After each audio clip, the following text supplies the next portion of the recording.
po ako makabangon, so naalalayan po ako ng anak ko. Siguro mga 1 week ko pong naramdaman yun. Minsan yung mga kasukasuan ko, pagka nakikiskis lang, masakit na siya. Yun po yung start na nagpa-check up na po talaga ako sa doktor. After 2 days po na nagpa-laboratory ako, doon ko po nalaman yung aking yun po, hemoglobin A1C ko ay nasa 8.1.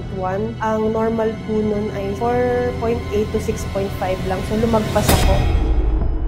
Hindi natin maiwasan na malungkot. Hindi po ako nakatulog ng 3 araw. Iniisip ko na lang at nagpipray ako na sana malagpasan ko yung pagsubok na ito.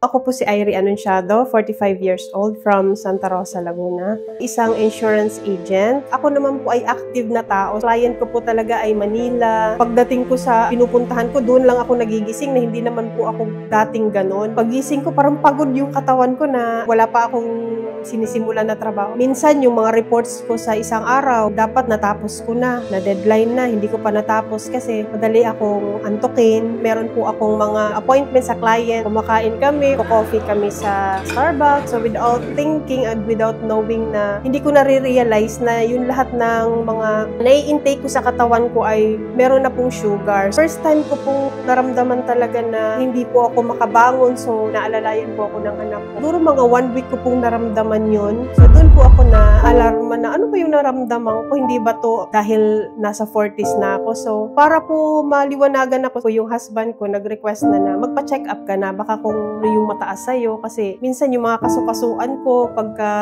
nakikiskis lang masakit na siya. Yun po yung start na nagpa-check up na po talaga ako sa doktor. After 2 days po na nagpa-laboratory ako, doon ko po nalaman yung aking kalusugan na taas po yung aking sugar, diabetic na. Umabot po ako sa 280 at saka yun po hemoglobin A1C ko ay nasa 8.1. Ang normal po nun ay 4.8 to 6.5 lang. So, lumagpas ako. Hindi natin maiwasan na malungkot. Hindi po ako nakatulog ng 3 araw. Karoon po ako ng anxiety. The more na nai-stress ka, the more na lalala yung sakit mo. Iniisip ko na lang at nagpipray ako na sana malagpasan ko yung pagsubok na ito. Kasi yung diabetes po, pagka napabayaan po natin, talagang nagkaka-complicate siya ng iba't ibang sakit. So, ayun, niresitahan po ako ng aking doktor ng synthetic na gamot. 3 po yun, pang umaga, 1, 2 po sa gabi. Pinatake niya sa akin yun for 2 weeks. Pero ako po, nag-alangan po ako kasi ever since wala po akong maintenance. Tapos 3 kaagad yung iinumin ko. Sa 3 days, sumasakit yung katawan ko, lahat ng mga kasukasuan ko. Every time na bumabangon ako sa umaga. So, naalarma po ako doon. Kaya, I decided na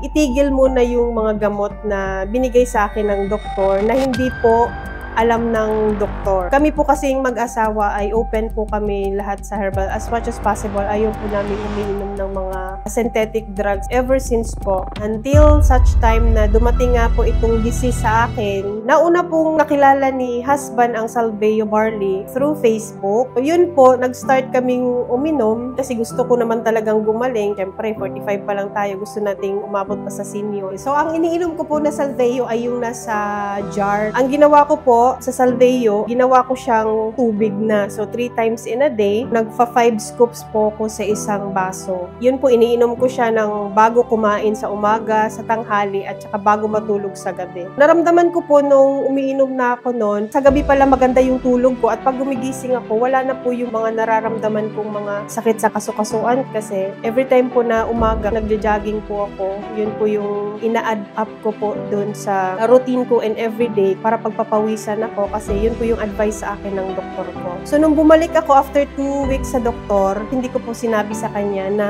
3 days lang po akong nag-inom nung nireseta niya pong mga gamot sa akin. Noon pong niread, kasi kahit na ako ay hindi doktor to, nung nakita ko lang po yung digit na 2, talaga pong tuwang-tuwa po ako nung nakita ko po yung bumaba yung aking sugar. From 280 ml, naging 99 na lang po siya. Sa loob po ng isang buwan, up to today, yun lang po talaga yung aking iniinom. At natutuwa po ako na lahat-lahat po ng aking naramdaman noon ay nawawala na. At nagagawa ko na po yung trabaho ko. Wala na po akong iniindang kahit na anong sakit or kapaguran pa man. So hindi ko na nga po naramdaman na, hala, hapon na pala, gabi na pala. So yun po yung malaking naitulong sa akin ng Salveyo. Napapasalamat ako sa company ng Salveyo kasi kung hindi po dahil sa Salveyo po, hindi po namin madidiscover na meron po palang mga ganitong klaseng product na makakatulong sa kalusugan ng ating pangangatawan. At muli, ako po si Irie Anunciado at ito ang aking kwentong Salveyo.